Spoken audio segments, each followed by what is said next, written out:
Il est 9h05, place à l'invité culture de Télématin. Et aujourd'hui, Damien, vous recevez Anne Roumanoff. Absolument, Maud. Alors, je me suis dit comment accueillir l'une des personnalités préférées des Français à la hauteur de son talent. Alors, j'ai imaginé Anne vous faire un truc, une chorégraphie. Et finalement, quand je vois comment Tahiti vous a accueilli, Ah non, qu'est-ce que vous allez je faire? me dis que je renonce parce que je serais ridicule. Et je note surtout le sens du rythme Non. de Mademoiselle Roumanoff. C'était il y a quelques semaines. Non mais c'était oui, mais j'étais en décalage horaire. Déjà, Mais c'est pas grave, c'est bien, Anne. Déjà, Regardez. non, mais je danse pas bien naturellement. Et là, après 12 heures d'avion, c'est pire. Non, mais c'est même plus que 12 heures, à mon avis. Oui, beaucoup. On est d'accord, hein? Non, mais c'est trop mignon. En plus, ça doit être intimidant, quand même. Parce Oui. que tout le monde vous regarde en Oui, train de oui. danser dans l'aéroport. Vous le saviez ou pas que vous aviez Ah cet oui, accueil? on m'a prévenu. Ah, merveilleux. Donc, vous avez pu vous entraîner à faire une chorégraphie Ah non, dans bah l'avion. non, bah non. Je vous ai même pas dit bonjour, Anne. Bonjour. Bonjour. Votre actualité, ce n'est pas cette danse à l'aéroport de Tahiti. C'est l'expérience de la vie, votre nouveau spectacle que vous avez déjà... j'aime pas dire le mot rodé, mais que vous avez déjà présenté depuis quelques mois. Ouais. Mais vous arrivez à Paris, Anne, à l'Apollo Théâtre, 18 et 19 octobre, puis l'Européen. Vous montez en capacité de salle, 29 et 30 octobre. Bobino, vous êtes souvent produite là-bas, 14 novembre, et l'Olympia, 26 décembre.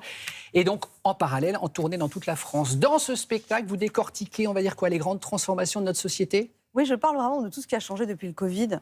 Puis il y a tellement de choses qui changent en ce moment. Enfin, c'est passionnant à observer, c'est flippant par moments. Ouais. Donc je parle du langage, du politiquement correct, des relations amoureuses, de l'inflation. L'inflation.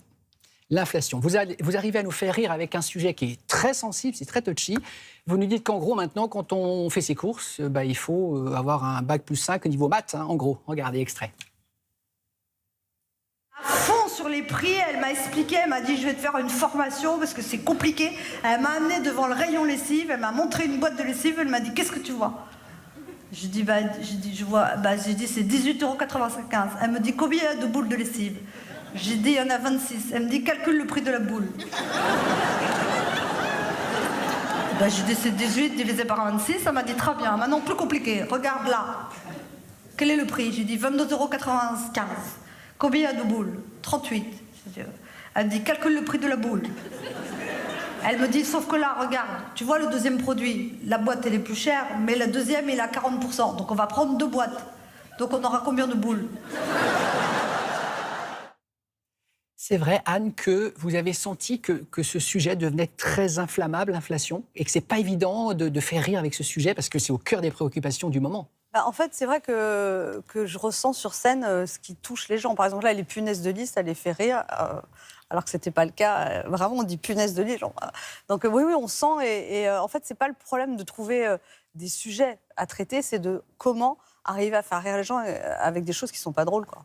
Et donc, comme toujours, vous, si je vais voir le spectacle, je ne sais pas, moi, le 29 octobre à l'Européen ou le 26 décembre à l'Olympia, il y aura des choses qui auront bougé éventuellement? Oui. Toujours. Oui. Toujours. En fait, après, il y a des sketchs. Par exemple, je fais une fille qui essaye tous les livres de développement personnel. Oui, donc elle ça, essaye toutes les méthodes. C'est immuable.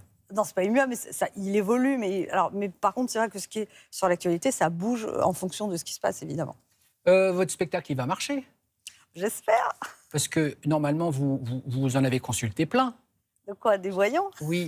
Oui. J'ai enquêté, je ne savais pas.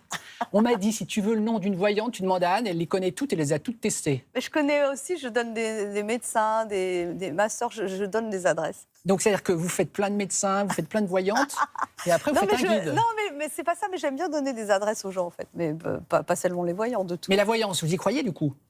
Un peu, oui, un petit peu. Donc, alors, est-ce que vous retenez ce qui s'avère exact, ou est-ce que vous prenez pour argent comptant tout ce qu'on vous dit? Non, mais non, il faut avoir du recul. Puis après, moi, je suis assez intuitive aussi, donc je peux ressentir... Donc, c'est un fait, c'est vous voyez plus que la voyante, en fait. Non. En fait, vous donnez les conseils à la voyante. Mais non. Mais d'ailleurs, je le fais plus dans ce spectacle, mais j'avais un sketch où je faisais monter un spectateur sur scène. Et vous jouiez une voyante. Oui, mais qui posait des questions, Oui, et c'est après, ça. je prédisais l'avenir. Oui, c'est ça. Et donc, c'est parce que aussi, vous en aviez Oui. pas mal expérimenté que j'imagine que ce C'est sketch est né. J'aime bien enquêter sur vous parce qu'on se connaît plutôt pas mal, les téléspectateurs aussi. Ça fait combien de temps de carrière maintenant, Anne, vous? 35 ans. Ouais, donc on vous connaît plutôt pas mal, mais j'ai encore découvert des trucs. Qu'est-ce qui se passe quand vous rencontrez des petits-enfants dans la rue qui leur parlent de leur grand-mère qui est fan de vous? Non, mais c'est parce qu'en fait, j'étais dans la rue et c'était pas des petits-enfants, c'était des adultes. Ils m'ont dit, notre grand-mère vous adore. Je dis, bah oui, bah d'accord. Elle est là, vous voulez pas monter. J'ai dit, bah... Et c'était un dimanche, c'était un jour férié, Vous je n'aviez crois. rien à faire. Non, mais je me suis dit, bon, et j'ai dit, mais il me dit, on va la prévenir parce qu'elle est cardiaque. Oh oui, non. Et donc, je me suis retrouvée dans le salon d'une vieille dame À qui boire le était, thé avec la qui était vieille charmante. dame. Oh, mais j'en peux plus, voilà. Et en plus, elle m'a invitée à ses 90 ans, où j'ai été. Elle était très Oh, contente. c'est trop mignon. Ouais. Vous savez que le président Giscard d'Estaing allait dîner chez les Français. Vous allez prendre le thé chez les Non, vieilles non, mais dames. dites pas ça parce qu'après, on va... Si, ben si. Ah si, chiche. Comme Non. ça, vous allez pouvoir mesurer l'impact de Télématin. Quand vous croisez Anne, vous lui dites, montez prendre un verre à la maison. Mais c'est génial, vous allez à toute la... Non, mais là, c'était une circonstance et puis je l'ai senti, mais voilà. Non, Mais c'est trop mignon, mais c'est mignon. Non, mais je c'est vous mignon. Elle taquine, s'appelle Lily, d'ailleurs. Je sais pas si elle... Eh ben, on l'embrasse, Lily. Et si bon elle nous regarde anniversaire ce parce que matin. 90 ans. Bon anniversaire pour les 90 ans Après, de elle Lily. m'envoyait des textos pour que je vienne à son anniversaire. Ah, c'est vrai, vous échangez. Bah oui. C'est trop mignon. C'est vrai que vous faites pas mal de sport, Anne. Non, très peu. Ah, je fais de la boxe, d'où l'affiche. Non, mais oui, je fais de la boxe. Vous faites de la boxe pour de vrai? Alors, non, j'ai un coach, mais c'est moi qui lui tape dessus. C'est-à-dire, il me tape. Enfin, il a des gants et je fais comme ça. Ah bah prenez un truc, comment ça s'appelle le truc tout fait Ah oui, là, voilà, je sais pas, vous savez, le un punching ball. punching ball. Mais, oui, mais le sac, mais oui. j'adore. Moi, j'ai beaucoup de mal avec le sport, mais j'adore la boxe parce que on peut défouler son agressivité, et c'est bien. Bah, vous avez de l'agressivité en Mais vous? quand même, parce que oui, quand même. Bah, tout le monde, des fois, on est énervé. Et plutôt que d'être agressif avec les gens, il vaut mieux taper Ah bah c'est sûr. avec la boxe. Ah bah vaut mieux taper là qu'être agressif avec Lily, ça c'est sûr. Quand vous cuisinez, il se passe quoi chez vous, Ah bah, je Anne? suis très mauvaise. Alors, j'ai une photo qui illustre a priori la cuisine. Alors, c'est pas la vôtre, mais voilà. Est-ce que ça ressemble à ça, la cuisine, chez Anne Romanoff, après qu'elle a cuisiné? Voilà, j'ai un peu de mal à ranger. J'aime bien m'étaler, et voilà. Et puis, je cuisine pas bien du tout. C'est vraiment, non. Je suis sous-douée en cuisine. Donc, vous cuisinez mal et vous en mettez partout. Ouais. Donc, vous n'êtes pas parfaite. Ah bah, pas du tout. Donc, donc vous allez dégringoler dans le classement des Peut-être. Français préférés, des personnalités. Peut-être. Non, mais là, dans la cuisine, j'aime bien manger, mais non, cuisiner, non. Vous êtes une grosse bosseuse. Oui, je travaille beaucoup. C'est-à-dire que, par exemple, pour ce spectacle, si on en revient à la genèse de ce spectacle, vous astreignez à écrire à heure fixe? Comment ça se passe? Non, mais un spectacle d'humour, l'écriture d'humour, c'est vraiment de la précision, c'est de l'horlogerie suisse. Donc il faut tester, réécrire. Je travaille avec un metteur en scène, Gilles Galliot. Voilà, j'écris, on regarde, on dit. Maintenant, on en est dans ce spectacle à dire on enlève telle phrase là, on la met là.